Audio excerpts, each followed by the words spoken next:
ونشهد أن لا إله إلا الله وحده لا شريك له ونشهد أن سيدنا وحبيبنا ومولانا محمدًا عبده ورسوله الذي أرسله بالحق بشيرا ونذيرا وداعيا إلى الله بإذنه وسراجا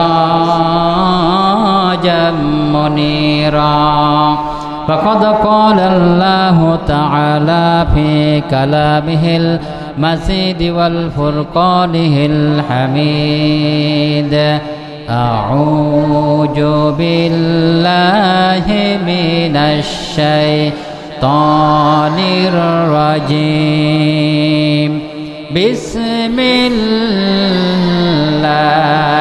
الرحمن الرحيم إن الله وملائكته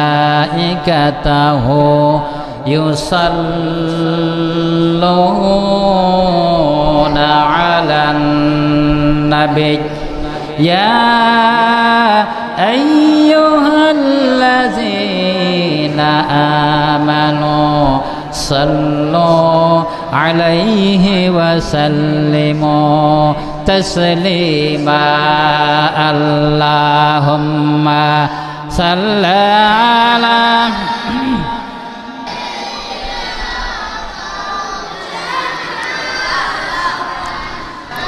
وعلى آل سيدنا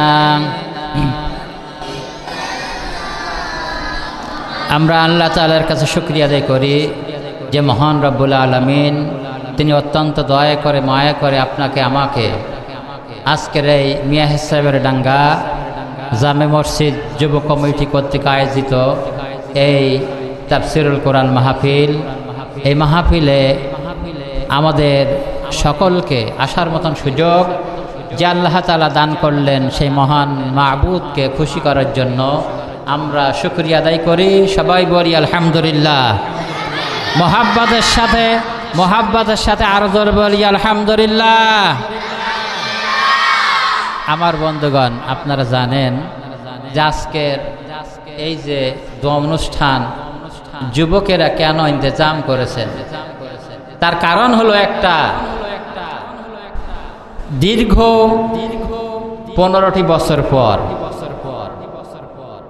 যে আলেমরা একের পর এক কারাগারে ছিল সে কারাবন্দী অবস্থায় অনেকে যাবজ্জীবন কারাদণ্ড হয়েছিল কেউ ফাঁসির কাস্টে ঝুলন্ত অবস্থায় মৃত্যুবরণ করেছে কাউকে হত্যা করা হয়েছে বিভিন্ন কায়দায় যে দেশটা পরিচালিত হয়েছে তা থেকে আজকের একরকম দেশ স্বাধীন এই স্বাধীন দেশে এখন আমাদের বাংলাদেশের গৌরব শুধু বাংলাদেশের গৌরব না সমগ্র বিশ্বের গৌরব মুফাসসির কোরআন আল্লামা আলহাজ হযরত মাওলানা দিলওয়ার হোসেন সাইদি যার নাম একবারেই চেনে সমস্ত বিশ্ব তিনি যে 14 আগস্ট দুনিয়া থেকে চলে গিয়েছিলেন তার রুহের মাগফিরাতের জন্য আজকে দোয়া অনুষ্ঠান আমার বন্ধুগণ আমি ভূমিকা বাড়াতে চাই না আমি একটি কথা বলতে চাই যে এই দুনিয়ার বুকে খালি প্রেসিডেন্ট থেকে শুরু করে না এই দুনিয়ার বুকে যারা মন্ত্রী এমপি তারপরে চেয়ারম্যান অন্যান্য পদে যারা নিয়োজিত আমরা আছি তাদেরকে আল্লাহ তাআলা এখান থেকে শিক্ষা নিতে বলেছেন যে আল্লাহ রাব্বুল আলামিন তিনি ইচ্ছে করলে কাউকে সম্মান দেন আবার ইচ্ছে করলে সম্মানওয়ালা ব্যক্তিকে নিচে নামায় দেন বলে ঠিক কিনা তার দৃষ্টান্ত এইখান থেকে আমরা পেয়ে গেছি ঠিক কিনা ধরে বলেন আল্লাহ রাব্বুল আলামিন বলেন কুলিল্লাহুম্মা মালিকাল মুলকি মান তাশা আল্লাহ তাআলা বললেন সম্মান দান করি। আবার আমি আল্লাহ রাব্বুল আলামিন কাউকে কাউকে সম্মানওয়ালা ব্যক্তিকে বেইজ্জতি করে থাকি। আমি আল্লাহ রাব্বুল আলামিন কাউকে অনেক সম্পদের অধিকার করে থাকি, আবার কাউকে কাউকে আমি ভিখারি বানাই থাকি। জোরে বলেন ঠিক কিনা? এই জন্য আজকের দেখা যায় অনেক মান সম্মান আলা ব্যক্তি, মর্যাদাশীল ব্যক্তি, আল্লাহ রাব্বুল আলামিন এমন কায়দায় আল্লাহ রাব্বুল আলামিন বলছেন আমি যা ইচ্ছা ফাআলুল লিমা ইউরিদিনি, যা ইচ্ছা তাই করতে পারেন। মান সম্মান ব্যক্তিদেরকে অসম্মানিত করে থাকেন। কখন করেন? যখন করে দেখেন বাংলার জন্য আল্লাহ রাব্বুল আলামিন সমগ্র বিশ্ববাসীর জন্য কোরআনুল কারীম দান করেছেন, আর এই কোরআনুল কারীম হেফাজত করার দায়িত্ব মুসলমানদের পরে আল্লাহ তাআলা দিয়েছেন। এই মুসলমানদের উপরে যখন কোরআনের কারণে নির্যাতন করা হবে, জুলুম করা হবে, জেল দেওয়া হবে, জরিমানা করা হবে, আল্লাহ রাব্বুল আলামিন বলেন ওই সমস্ত ব্যক্তিদেরকে আমি সম্মানের জায়গায় অসম্মান করে থাকি। জোরে বলেন ঠিক কিনা? ঠিক কিনা? ভাইরা আমার বন্ধুগণ, লক্ষ্য করে দেখেন যুগে যুগে যত নবী রসুল এসেছে, নবী রসুলদের সঙ্গে যত রকমের কাফের বেঈমানেরা ষড়যন্ত্র করেছে, তাদের বিরুদ্ধে যত রকমের নির্যাতন করেছে, জুলুম করেছে, আমার বন্ধুগণ দেশ থেকে তাড়িয়ে দিয়েছেন। আল্লাহ রাব্বুল আলামিন কিন্তু একের পর একদিনে কিন্তু ওই সমস্ত কাফেরদেরকে নির্মূল করেন নাই। আস্তে আস্তে আস্তে করে তিলে তিলে ওই সমস্ত জালিমদেরকে দুনিয়া থেকে বিদায় করে দিয়েছেন। বলেন ঠিক কিনা?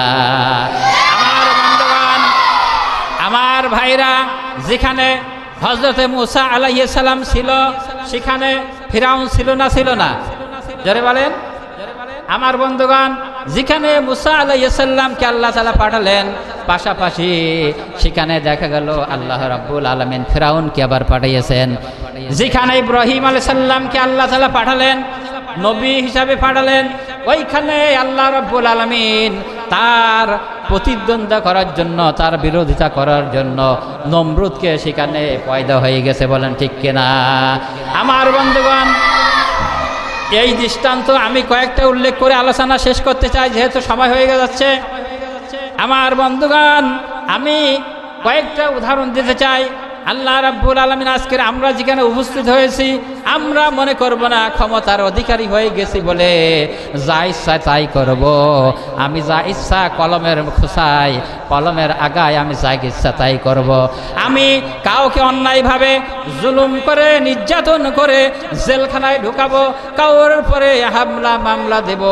আল্লাহ রাব্বুল আলামিন বলেন এই সমস্ত যদি করা হয় কোরআনের কারণে, রসুলের কারণে, আমি কিন্তু তাদেরকে বেইজ্জতি করে থাকি।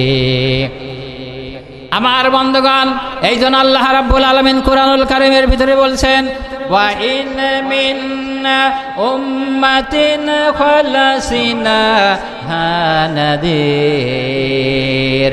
আল্লাহ তাআলা বলেন এমন কোন উম্মাত অতিবাহিত হয়ে যায় নাই যাদের কাছে ভীতি প্রদর্শনকারী, সুসংবাদ দানকারী একজন রসুল পাঠানো হয় নাই।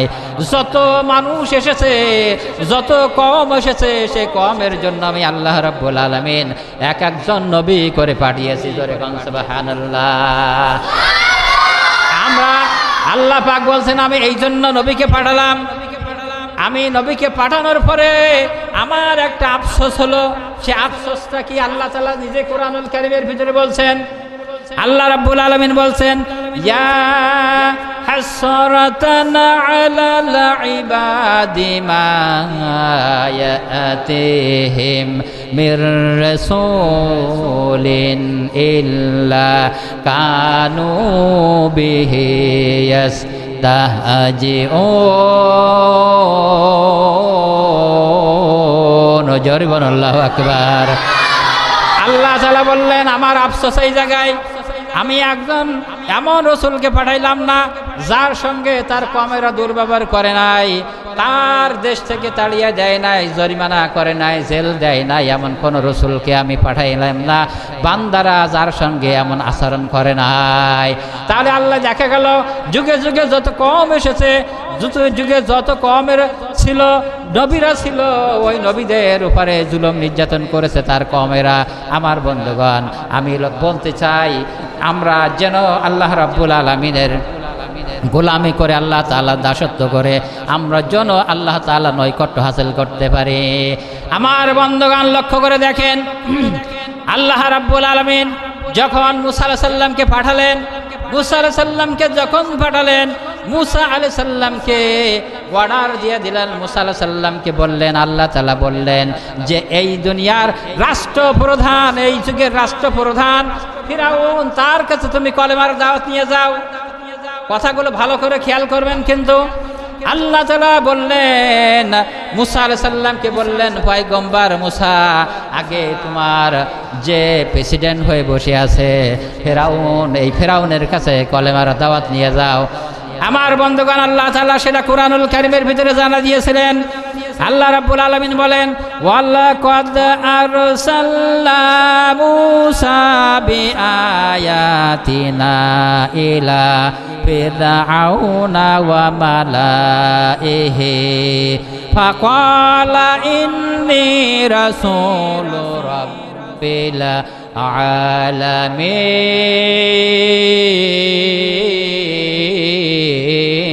আল্লাহু আকবার। আল্লাহ রাব্বুল আলামিন মুসা আলাইহিস সালামকে যখন যে কথাগুলো বললেন কুরআনুল কারীমের ভিতরে কোট করে দিয়েছেন। আমার বন্ধুগণ, এইগুলো কুরআনুল কারীমের ভিতরে এই জন্য দিয়েছেন। অনেকে বলে মুসা আলাইহিস সালামের যে কথাগুলো এইগুলো কিসসা, এইগুলো কিসসা, কিন্তু কিসসা না, এইগুলো আল্লাহ রাব্বুল আলামিন কুরআনুল কারীমের ভিতরে এই জন্য দিয়েছেন। দুনিয়ায় যত শাসক আসবে এই আয়াত থেকে, মুসা আলাইহিস সালাম থেকে আর ফিরাউন থেকে শিক্ষা নেওয়ার জন্য বলেছেন যে আল্লাহ তাআলা যুগে যুগে যত পয়গম্বর তাদের কাছ থেকে শিক্ষা নিতে বলেছেন। আমার ভাইরা, আমার বন্ধুগণ, আল্লাহ রাব্বুল আলামিন আগে মুসা আলাইহিস সালামকে বললেন, ও মুসা, তুমি এই দুনিয়ার রাষ্ট্রপ্রধান, এইখানে রাষ্ট্রপ্রধান হলো ফিরাউন, এই ফিরাউনের কাছে আগে কলেমার দাওয়াত নিয়ে যাও, কোরআনের দাওয়াত নিয়ে যাও, তোমার বাণী আগে নিয়ে যাও। যেহেতু রাষ্ট্রপ্রধানের কাছে যদি কলেমার দাওয়াত দেওয়া হয়, কোরআনের দাওয়াত দেওয়া হয়, তাহলে কিন্তু দিন প্রচার করা তা দ্রুত সম্ভব হয়ে যায়। বলেন ঠিক কিনা? দেশের প্রধান যদি ইসলামের পক্ষে থাকে, কোরআনের পক্ষে থাকে, তাহলে সমস্ত দেশ কি ইসলাম প্রচার হতে কি দেরি হয়? দেরি হবে? দেরি হয় না। এই জন্য বলেছেন যে আল্লাহ তাআলা মুসা আলাইহিস সালামকে বললেন, তোমরা আগে কি করো, রাষ্ট্রপ্রধান ফিরাউনের কাছে নিয়ে যাও। আমার বন্ধুগণ, ফিরাউন, মুসা আলাইহিস সালাম ফিরাউনের কাছে চলে গেল। ফিরাউনের কাছে চলে গেল, যে বললেন, ফিরাউন মুসা আলাইহিস সালাম বললেন, ফাকালা ইন্নী রাসূলু রাব্বিল আলামিন। মুসা আলাইহিস সালাম বললেন, ফিরাউনকে বললেন, ফিরাউন, আমি আল্লাহ তাআলার পক্ষ থেকে রসুল হিসাবে এসেছি, তুমি কলেমার দাওয়াত গ্রহণ করো, ইসলামের দাওয়াত গ্রহণ করো। ফিরাউন তখন খেপে গেল। আমার বন্ধুগণ, আমরা খেয়াল করি, অনেক কথা হচ্ছে, সাউন্ড, আমরা কথা কম বলি, আর পিছনে যারা চিল্লাচ্ছে একটু কম বলি, যে একটু সাউন্ড একটু কম করি। আমার বন্ধুগণ, এবার মুসা আলাইহিস সালাম, এবার ফিরাউন খেয়াল করে দেখলো কে কালেমার দাওয়াত নিয়ে এসেছেন। ফিরাউন লক্ষ্য করে দেখলো যে মুসা আমার বাড়িতে ছিল, যে মুসা আমার বাড়িতে লালিতে পালিত হলো, ওই মুসা কালেমার দাওয়াত নিয়ে এসেছে। তখন ফিরাউন চোখ রাগাইয়া তার দিকে তাকাইয়া বলল যে তুমি কিসের জন্য এসেছো, তুমি কিসের দাওয়াত নিয়ে এসেছো? মুসা আলাইহিস সালাম বললেন, ফাকালা ইন্নী রাসূলু রাব্বিল আলামিন, আমি আল্লাহ তাআলার পক্ষ থেকে রসুল হিসাবে তোমার কাছে এসেছি, তুমি কোরআনের তুমি কলেমার দাওয়াত গ্রহণ করো, তুমি কলেমার দাওয়াত দিয়ে দাও, এক আল্লাহ রাব্বুল আলামিনের কলেমার দাওয়াত তুমি দিয়ে দাও। আমার বন্ধুগণ, এই কথা শোনা মাত্র ফিরাউনের রাগ হবে না? হবে না? বলেন, কলেমার দাওয়াত দেওয়ার সাথে সাথে ফিরাউনের রাগ হবে না? হবে না? ফিরাউন মনে করলো মুসা আমার বাড়িতে থাকলো, আমার খাওয়া দাওয়া করলো, আমার বাড়িতে লালিত পালিত হলো, আজকের আমাকে কালেমা শিখাইতে এসেছে। ফিরাউন তখন চোখ মোটা করে বলল, কি বলল? ওয়ালা ফিরাউনু ওয়া মা রাব্বুল আলামিন। ফিরাউন বলল যে রব্বুল আলামিন আবার কে? রব আবার কে? হ্যাঁ, রব আবার কে? আমি তো হলাম রব। আমার বন্ধুগণ ভালো করে খেয়াল করে দেখেন, যুগে যুগে যত কাফের বেঈমানেরা এসেছে, ফিরাউন কিন্তু আল্লাহ দাবি করে নাই। যেহেতু আল্লাহ দাবি কোনো কেউ করে নাই, তারা বলেছেন রব দাবি করেছেন, অর্থাৎ রব হলো আইনদাতা, বিধানদাতা, শাসনকর্তা। অর্থাৎ ফিরাউন মনে করেছে আমার আইন দ্বারা, আমার শাসন দ্বারা দেশ চলবে। এই জন্য রব শোনা মাত্র তার গাজালা করে উঠেছে। এবার যখন ফিরাউন এই কথা বলল, তখন মুসা আলাইহিস সালাম বললেন, এবার মুসা আলাইহিস সালাম বললেন, রব্বুকুম ওয়া রব্বুম আওয়ালিকুম আওয়ালিন। মুসা আলাইহিস সালাম বললেন, রব তো তিনি, যিনি তোমার রব, আমার রব, ইতিপূর্বে যারা আসছে সবার রব যিনি, তিনি তো রব। মুসা আলাইহিস সালাম এবার খেপে গেছে। আমার বন্ধুগণ এই কথাটা বলার কারণ হলো, এই কথাটার সঙ্গে বর্তমান প্রেক্ষাপটটা মিল আছে, এই জন্য মিলানোর জন্য আমি কথাটা বলছি। আমার বন্ধুগণ, যুগে যুগে দেখেন অনেক শাসকরা এসেছে কোরআনকে মিটানোর জন্য, আলেমদেরকে ধরে ধরে জেলখানায় দিয়েছেন, দেন নাই? ফাঁসি দিয়েছেন না দেন নাই? দিয়েছেন না দেন নাই? আমার বন্ধুগণ দিয়েছেন। তার কারণ কোরআনের আয়াতকে, কোরআনকে নিস্তব্ধ করার জন্য, কোরআনের শক্তিকে নির্মূল করার জন্য এই রকম ভাবে ষড়যন্ত্র করেছে। কিন্তু আল্লাহ যদি চায় তাহলে আল্লাহ রাব্বুল আলামিন কিভাবেই যে আল্লাহ তাআলা কোরআনকে হেফাজত করবে কেউ বলতে পারে না। আমার বন্ধুগণ এইবার ফিরাউন তখন বলল, লাইন ইত্তাখাযতা ইলাহান গায়রি লা আজআলান্নাকা মিনাল মাসজুনিন। ফিরাউন বলল, মুসা আমি ছাড়া কাউকে দুনিয়ার ইলাহ বলে মানি না, আমি ছাড়া কাউকে রব বলে মানি না। তাহলে মুসা শুনে রাখো, আমি তোমাকে কিন্তু কারারুদ্ধ করব, তোমাকে জেলখানায় ঢোকাবো, তোমাকে আমি যাবজ্জীবন কারাদণ্ডে দণ্ডিত করে জেল ভিতরে আটকাই রাখবো। আমার বন্ধুগণ এই আয়াত এখান থেকে শিক্ষা নিতে পারেন। আমার বন্ধুগণ যারা কোরআনের দাওয়াত দিয়েছে, কোরআনের কথা বলেছে, তাদেরকে বলা হয়েছে তুমি যদি কোরআনের দাওয়াত না দাও তাহলে তোমাকে ছেড়ে দেওয়া হবে, তুমি বিদেশে মাহফিল করে বেড়াতে পারবে। কিন্তু আমাদের আল্লাহ একটা কথা বলেছিল, আমার জীবন যতক্ষণ রয়েছে আমি কোরআনের কথা বলবো, আমার জীবন থাক আর যাক, বলেন ঠিক কিনা? যার জন্য তিনি কি করেছেন, আজীবন যতদিন হায়াত ছিল জেলখানায় মৃত্যুবরণ করেছে। আমার বন্ধুগণ এই জন্য ফিরাউন কি বলল, মুসা তোমাকে আমি কারাদণ্ডিত করবো, জেলখানায় ঢোকাবো। আমার বন্ধুগণ এইবার ফিরাউন বলেন, ক্বালা ফিরআউনু জারুনি আকাতুল মুসা ওয়ালা ইয়াদউ রাব্বাহ। এবার কি করলো, ফিরাউনের আর রাগ হয়ে গেল। মুসা আলাইহিস সালাম যখন বলল যে মুসা আলাইহিস সালাম যখন বলল, ফিরাউন তুমি কারের জেল ভয় দেখাও, আমি আল্লাহর পয়গম্বর মুসা, তোমার জেলের পর আমি করি না। তখন এই কথা শোনা মাত্র ফিরাউনের রাগ হয়ে গেল, আরো রাগ বেড়ে গেল। আমার বন্ধুকার রাগ বেড়ে যাওয়ার সাথে সাথে এবার ফিরাউন কি করলো, ক্বালা ফিরআউনু জারুনি আকাতুল মুসা ওয়ালা ইয়াদউ রাব্বাহ। এবার ফিরাউন বলল, ছাড়ো আমাকে, ছাড়ো, মানে মাতব্বরি দেখাচ্ছে, কেউ ধরে নাই। তিনি বলছেন আমাকে ছেড়ে দাও, কেন? আমি মুসাকে এক্ষুনি হত্যা করে ফেলবো, জোরে কান নাউযুবিল্লাহ। ফিরাউন কি বলল, মুসা যে বলল যে ফিরাউন আমি আল্লাহর পয়গম্বর, তোমার জেলের পরও আমি করি না। এবার সাথে সাথে ফিরাউনের রাগ হয়ে বলল যে কি বলল, যে ক্বালা ফিরআউনু জারুনি, মুসা, আমাকে ছেড়ে দাও, আমি এক্ষুনি মুসাকে হত্যা করে ফেলবো।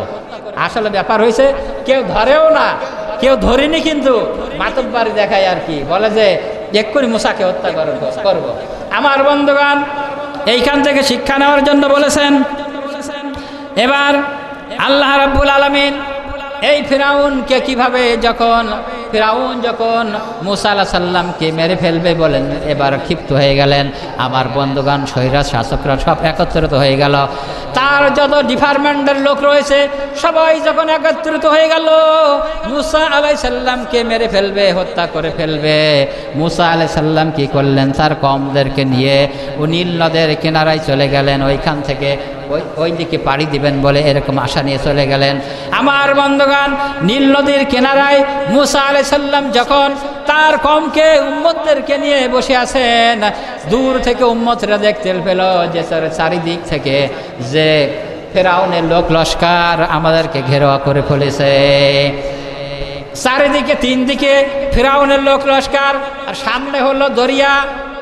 মুসা আলাইহিস সালামের সৈন্যরা, অনুসারীরা, উম্মতরা বলল, মুসা, আমরা দেখতে পাচ্ছি যে সামনে ডাইনে পিছনে কিন্তু ফিরাউনের লোক লস্কর এসে গেছে, আমাদের কিন্তু আর উপায় নাই, তখন কি বলেছিল, তখন মুসা আলাইহিস সালাম কি বলেছিলেন?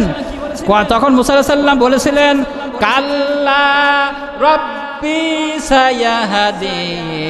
উম্মতদেরকে বলেছিলেন, তোমরা কোনো ঘাবড়ায়ও না, চিন্তা করো না, আল্লাহ রাব্বুল আলামিন অবশ্যই আমাদেরকে পথ দেখাবেন। জোরে কোন সুবহানাল্লাহ। আল্লাহ পথ দেখান নাই? আমার বন্ধুগণ, যারা আল্লাহর পর ভরসা করে আল্লাহ রাব্বুল আলামিন তাদের পথ দেখান না। আমার বন্ধুগণ, আজকের আমাদের আল্লাহর উপরে ভরসা কম হয়ে গেছে। একটা গুলিতে মানুষ মারা গেছে যদি দেখা হয়, তাহলে কিন্তু আমরা আর আগাইতে রাজি হই না, ঠিক কিনা? আমরা আর আগাইতে রাজি হই না। আমার বন্ধুগণ, আর একটা ইতিহাস দেখেন, এই বর্তমানের ইতিহাস। আমাদের একজন প্রিয় ব্যক্তি, আমাদের একজন নেতা মাওলানা মতিউর রহমান নিজামী, তাকে যখন ফাঁসির কাস্টডিতে নিয়ে যাওয়া হবে, যখন ফাঁসিতে ঝোলানো হবে, ওই দিন সময় দেওয়া হয়েছিল যে আধা ঘন্টা ধরে তার পরিবারের সঙ্গে দেখা করবে। কি করবে? পরিবারের সঙ্গে দেখা করার সুযোগ দিয়েছিল। আমার বন্ধুগণ, ভালো করে খেয়াল করে দেখেন, এই মাওলানা মতিউর রহমান নিজামী, তার কিছুক্ষণ পরে ফাঁসি দেওয়া হবে। কি হবে? কিছুক্ষণ পরে, আধা ঘন্টা 1 ঘন্টা পরে তার ফাঁসির কাস্টডিতে ঝুলানো হবে। তার মন মানসিকতা তাহলে কি থাকবে? একদিকে মনে করছে এই দেয়ালটা টপ লাইলে এই দেখা যাচ্ছে, ওই সাইডে হলো ফাঁসির মঞ্চ, আর এই সাইডে এসে গেছে পরিবারের লোকজন দেখা করার জন্য। আমার বন্ধুগণ, যখন মোহতারামের সহিত পরিবারের লোকজন দেখা করতে আসলো, ভালো করে খেয়াল করেন কথাটা। মোহতারাম মতিউর রহমান নিজামী, শহীদ মতিউর রহমান নিজামীর সঙ্গে যখন দেখা করতে আসলো, পরিবারের সবাই, ছেলে এসেছে, মেয়ে এসেছে, নাতিপুতি এসেছে, সন্তানরা এসেছে, সবাই এসেছে দেখা করার জন্য। আমার বন্ধুগণ, দেখা করতে এসেছেন। আমার বন্ধুগণ, এই মুহূর্তটা হলো এইরকম যে একদিকের ফাঁসির কাস্টডি, আর একদিকে হলো আমার বন্ধুগণ পরিবারের আত্মীয় স্বজনরা। আমার বন্ধুগণ, ওই সময় মাওলানা মতিউর রহমান নিজামী সাহেব বলেছিলেন, আমার ছেলে, আমি কিন্তু একটু পরে ফাঁসির কাস্টডিতে ঝুলবো, আমার জীবন এক্ষুনি চলে যাবে, কিন্তু আমার কোনো আফসোস নাই, যেহেতু আমি কোনো বাতিলের সামনে মাথা নত করে নাই, আমি দিনের জন্য হক কথা বলার কারণে আমাকে ফাঁসি দেওয়া হচ্ছে। তোমরা কোনো চিন্তা করো না, তুমি পরিবারকে সামলাইও, আর আমি যে পথে জীবন দিচ্ছি তাদেরকে তোমরা এই পথে পরিচালিত করবে।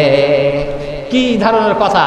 ফাঁসি হবে 1 ঘন্টা পরে, আর তিনি বলছেন এই কথা, তার সন্তান সন্ততি, স্ত্রী, তার ছেলে মেয়ে সবাই আছে।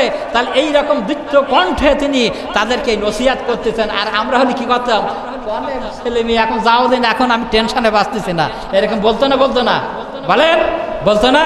কিন্তু তিনি বলছেন যে আমার ছেলে, ও ছেলে মোমেন, আমি যে দিনের জন্য জীবন দিতে যাচ্ছি, তোমরা এই দিনের জন্য কখনো পিছপা হবে না।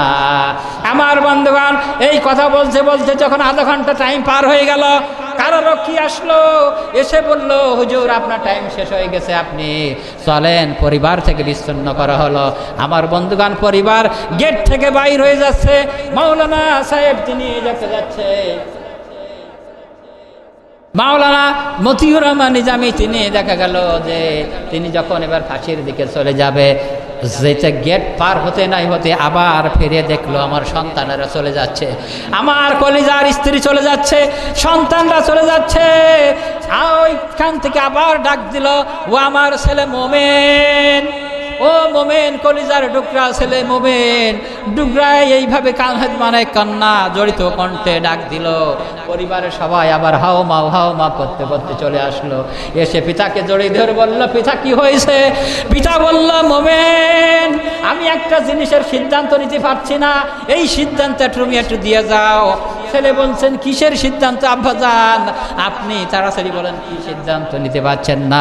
ওই সময় মোমেন বলেছিলেন, ডাক দিলেন, আমার কলিজার টুকরা মোমেন, তুমি ফিরে এসো, একটু কথা আছে। পরিবারের সবাই দেখতে পেলো যে পিতা ডেকেছে, কেন ডাকলো, কি হলো? সবাই হাও মাও করে কান্না কাটা করতে করতে চলে আসলো। আমার বন্ধুগণ, এইবার মতিউর রহমান নিজামী সাহেব ছেলেকে ডাক দিয়ে বললেন, মোমেন, আমি একটা বিষয় সিদ্ধান্ত নিতে পারছি না, তাই তোমাকে আমি ডাকলাম। ছেলে আব্বাকে চড়াই ধরে কান্না রোল ফেলাই দিয়েছে, আব্বা যান কি সিদ্ধান্ত নিতে পারছেন না, আমাদের একটু বলেন, আমাদের একটু শোনান তাড়াতাড়ি।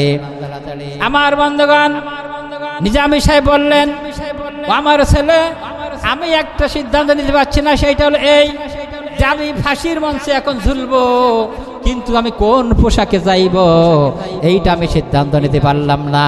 পাঞ্জাবি পরে লুঙ্গি পরে যাব না পায়জামা আর পাঞ্জাবি পরে যাব, এইটাই আমি সিদ্ধান্ত নিতে পারতেছি না। পরিবারের সবাই হাও মাও করে কেঁদে। ছেলে বলল, আব্বাজান আপনি টেনশন করবেন না, আপনার অনুসারীরা, আপনার যে জাতি এই পর্যন্ত যে পোশাকে আপনাকে দেখেছেন, ওই পোশাকে আপনি ফাঁসির মঞ্চে যাবেন, অর্থাৎ সাদা পায়জামা আর পাঞ্জাবি পরে আপনি ফাঁসির কাস্টেতে ঝুলবেন। আমার বন্ধুগণ, এই হলো বর্তমান প্রেক্ষাপট। আর আজকের যদি আমাদের এরকম হতো, তাহলে আমরা বন্দি করতাম কি? সব কিছু থাকলাম, ইসলাম বাদ দিয়ে এখন আমরা চলে গেলাম, এরা হতো না। আমার বন্ধুগণ, এই জন্য আল্লাহ রাব্বুল আলামিন যে ফিরাউনকে যেন তার মুসা আলাইহিস সালামের পরে যেমনি ভাবে অত্যাচার করেছে, তার কওমের উপরে যেভাবে অত্যাচার করেছে, আল্লাহ রাব্বুল আলামিন যখন ফিরাউনকে এইভাবে ধ্বংস করলেন, নীল দরিয়ার কিনারায় বসে আছেন মুসার অনুসারীরা। এইবার মুসা আলাইহিস সালামের দলবল নিয়ে মুসা আলাইহিস সালাম বললেন, আল্লাহ তাআলা দরিয়া পার হব কিভাবে? আল্লাহ তাআলা অর্ডার করলেন, মুসা তোমার হাতের লাঠি দ্বারা দরিয়ার উপরে আঘাত করো। সঙ্গে সঙ্গে একটা নাই, দুইটা নাই, 12টা রাস্তা আল্লাহ তাআলা তৈরি করে দিলেন। মুসা আলাইহিস সালামের লোকজন নিয়ে যখন দরিয়ার মাঝখানে চলে গেছেন, ফিরাউনের লোকজন তখন নদীর কিনারায় এসে গেছেন। ফিরাউন মনে করলো এটা বুঝি নতুন রাস্তা তৈরি করা, ফিরাউন রাস্তায় নেমে গেছে। মুসা আলাইহিস সালাম জগবন ওপারে চলে গেল, ফিরাউনের লোক লস্কর তখন দরিয়ার মাঝখানে চলে গেছে। আল্লাহ রাব্বুল আলামিন ডাক দিয়ে বললেন, দরিয়া রাস্তা বন্ধ করে দে। দরিয়া কার কথা শুনবে? আল্লাহর কথা না? সাথে সাথে রাস্তা বন্ধ হয়ে গেল। আমার বন্ধুগণ, ফিরাউন তার লোক লস্কর চুপনি খেতে খেতে সব শেষ হয়ে গেল। ফিরাউন এখন একা বেঁচে আছে, একবার পানির নিচে যায়, ওপরে ওঠে, পানি খেতে খেতে ফিরাউনের পেটটা বড় হয়ে গেছে। ফিরাউন তখন আর কোনো উপায় না দেখতে পেয়ে ফিরাউন তখন বলেছিলেন, আমানতু আন্নাহু লা ইলাহা ইল্লাল্লাযী আমানাত বিহি বানু ইসরাঈল। ফিরাউন বলল, আয় আল্লাহ তাআলা, আমি আপনার প্রতি ঈমান এনেছি, আমি মুসলমান হয়ে গেলাম, আমাকে আপনি বাঁচাই দিয়ে দেন, আমি মুসলিমিন, আমি মুসলমান হয়ে গেছি, আল্লাহ আমি কলেমা পড়লাম, আপনি আমাকে বাঁচাই দিয়ে দেন। আল্লাহকে আর বাঁচাবে? আল্লাহ কি ছাড় দেন, কিন্তু যখন ধরে তখন কি ছাড়েন? বর্তমান প্রেক্ষাপট লক্ষ্য করে দেখেন, আল্লাহ ছাড় দিতে দিতে প্রায় 14 বছর নিয়ে আসছে, কিন্তু যখন দেখলো যে হিদায়াত পাওয়ার যোগ্য না, আল্লাহ তাআলা বললেন এইবার লাভ। তাও সে কিভাবে? আমার বন্ধুগণ, এখন তাদের অবস্থা খারাপ না ভালো? খারাপ না আমার বন্ধুগণ? এই জন্য মুসা আলাইহিস সালাম যখন ফিরাউন কালেমা পড়লো, আল্লাহ রাব্বুল আলামিন বলল না, আল আন ওয়াকাদ আসাইতা ওয়া ক্বাবলু ওয়া কুনতা মিনাল মুফসিদিন। আল্লাহু আকবার। আল্লাহ রাব্বুল আলামিন বললেন না, তুই এতদিন পর্যন্ত আমার বান্দাদেরকে তোর পায়ের গোলাম বানিয়ে রাখছিলি, আজকের তোকে মারবই না, আরো কি করবো জানো? আল্লাহ রাব্বুল আলামিন বললেন, ফাল ইয়াউমা ইয়ানুনাজ্জিকা বিবাদালিকা লিতাকুনা লিমান খালফাকা বিআয়া। আল্লাহ রাব্বুল আলামিন বললেন, আজকের তোর শুধু মারবই না, আরো কি করব জানিস? আল্লাহ রাব্বুল আলামিন পানির অর্ডার দিয়ে দিলেন, ফেরাউনের লাশ পচারবি না, গলাবি না, ইসরায়েলদার প্রাণী ফেরাউনের লাশ খাবে না, নষ্ট করবি না, আমি একে কিয়ামত পর্যন্ত সুটকি বানাই রাখবো, যাতে করে এই জাদুঘরের থাকবে এর মতন স্বৈরাচার, এর মতন ডিক্টেটর যারা আসবে, এই ফেরাউনকে দেখে যেন শিক্ষা নিতে পারে যে আল্লাহ রাব্বুল আলামিনের সঙ্গে বিরোধিতা করে, নবীদের সঙ্গে বিরোধিতা করে, বিরোধিতা করেছে, তার পরিণত যদি দেখতে চাই ফেরাউনের দিকে তাকাই দেখো। এই পর্যন্ত যারা আসবে এসে যেন ফিরাউন থেকে শিক্ষা নিতে পারে যে আল্লাহ রাব্বুল আলামিনের সঙ্গে বিরোধিতা করলে আল্লাহ পাক সুটকি বানাই, যেমন ফিরাউনের মতো রেখেছে আল্লাহ পাক আজও আছেন। আল্লাহ পাক ইচ্ছা করলে আমাকেও কিন্তু এইরকম সুটকি বানাই রাখতে পারে। ওই আল্লাহ আছে না নাই? জোরে বলেন, আজও আছে না নাই? আল্লাহ কি দুর্বল হয়ে গেছেন নাকি? আমার বন্ধুগণ, না, আল্লাহ পাক আজও আছেন। যদি আল্লাহর সঙ্গে এরকম নাফরমানি করি, আজকের যারা কোরআনের পথে রয়েছে, কোরআন প্রেমিকদের সঙ্গে যদি এইরকম দুর্ব্যবহার, খারাপ ব্যবহার করে, জেল হামলা মামলা যদি করা হয়, আল্লাহ বললেন ইজহাব, লাভ, এখান থেকে লাভ। আল্লাহ পাক এক ধাক্কায় বের করে দিতে পারেন না? পারে কি না? আমার বন্ধুগণ, যখন সরকার গেল একটা কথার কারণে, কয়টা কথায়, যে চাকরি কি মানে এরা মানে কারা পাবে? মুক্তিযোদ্ধার নাতিপুতেরা, মুক্তিযোদ্ধার এর পাবে না, পাবে কি রাজাকারের নাতিপুতেরা। এই কথা বলেছিল না? বলেছে না? এই একটা কথার পরে মানে ছাত্র আন্দোলন করে ছাত্রদের মুখে তাজা রক্ত ঢেলে দিয়ে আল্লাহ পাক বলেছেন যে দেখো, বেশি লোক না, ছাত্রদের মাধ্যমে আমি তাকে নির্মূল করে দিলাম। জোরে বলুন আল্লাহু আকবার। আমার বন্ধুগণ, আজকের কত শক্তি লেগেছিল, তারপরে তার ইচ্ছা ছিল কি গুলি চালাই, মানে সব শেষ হয়ে গেলেও কিন্তু যখন সেনাবাহিনী বলল ক্ষমতা ছাড়তে, তিনি সেনাবাহিনী বক্তব্য দিয়েছেন। যখন এই রকম বক্তব্য দিচ্ছিলেন আমাদের প্রধানমন্ত্রী সাবেক, তিনি বলেছিলেন যে আরো কঠোর হও, মানে আরো কঠোর মানে কি, আরো প্রাণ যায় যা, কিন্তু আমার ক্ষমতা চাই। কিন্তু আল্লাহ পাক আছে না নাই? সেনাবাহিনী বলল আমাদের দ্বারা আর সম্ভব না, আপনি তাড়াতাড়ি করে 15 মিনিট না 20 মিনিট বোধহয় সময় চাইছিল, 45 মিনিট সময় চাইছিল, তাও সেনাবাহিনী বলল যে 45 মিনিট যদি থাকেন তার ভিতর কি হবে আমরা কিন্তু জানি না। এরকম অবস্থা আল্লাহ পাক করলেন। তাহলে আমি মুসা আলাইহিস সালাম আর ফেরাউনের যে কথা নিয়ে আসলাম, এর থেকে মানে প্রায় পাশাপাশির ঘটনা, এই জন্য উল্লেখ করার জন্য আমি নিয়ে আসলাম। আসুন